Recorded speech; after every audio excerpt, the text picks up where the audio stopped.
அஸ்ஸலாமு அலைக்கும் கைஸ். இன்றைக்கி நாங்கள் நல்ல டேஸ்ட்டாகவும் ஈஸியாகவும் பூந்தி லட்டு எப்படி செய்கிறேன்னு பார்ப்பேன்.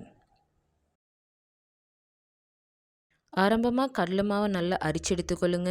அதில் ஒரு பிஞ்ச் ஆப்ப சோடாவும் 2 கரண்டி நெய்யையும் சேர்த்து கொஞ்சம் கொஞ்சமாக தண்ணியை சேர்த்து இந்த பதத்துக்கு இந்த மிக்சிங்கை நீங்கள் செஞ்சு எடுத்துக்கொள்ளுங்க.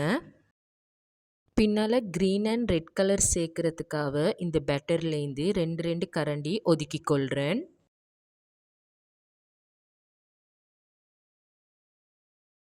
பேலன்ஸ் உள்ள பேட்டருக்கு நான் எல்லோ கலரிங்க சேர்த்துக்கொள்கிறேன். சுகர் சிரப் செய்கிறதுக்கு சீனி மூழ்கும் அளவுக்கு தண்ணியை சேர்த்து அதில் ஏலக்காய் பவுடர், ரோஸ் எசன்ஸை சேர்த்து சீனி கரைஞ்சி நல்லா கொதிச்சதுக்கு பின்னால் ஃப்ளேம்லேருந்து இறக்கிக்கொள்ளுங்க. இது தான் பூந்தி செய்கிற கரண்டி. ஒவ்வொரு முறை பூந்தி போட்டதுக்கு பின்னால் கீழ்ப்பக்கத்தை துடைக்கணும். அதுக்கு க்ளீனான ஒரு க்ளோத் துண்டு ஒன்று வச்சுக்கொள்ளுங்க. எண்ணெய் நல்ல சூடானதுக்கு பின்னால் மீடியம் ஃப்ளேமில் பூந்தியை பொரிச்சிடுங்க.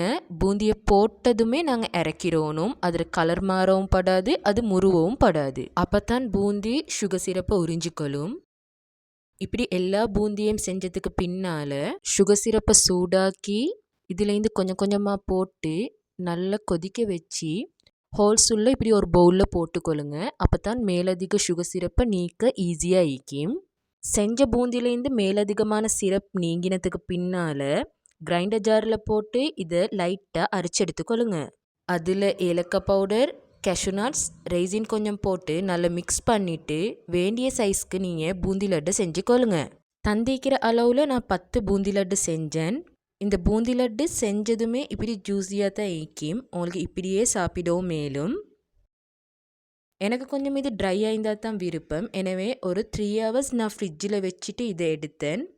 பாருங்கள், கடையில் வாங்குகிற லட்டை போலே சூப்பராக வந்திக்கி. டேஸ்ட்டும் வேறு லெவலாக இருந்துச்சு. உங்களுக்கு இந்த வீடியோ பிடிச்சிருந்தேன்டா லைக் பண்ணுங்கள், ஷேர் பண்ணுங்கள், மறக்காமல் என் சேனலை சப்ஸ்கிரைபும் பண்ணுங்கள்.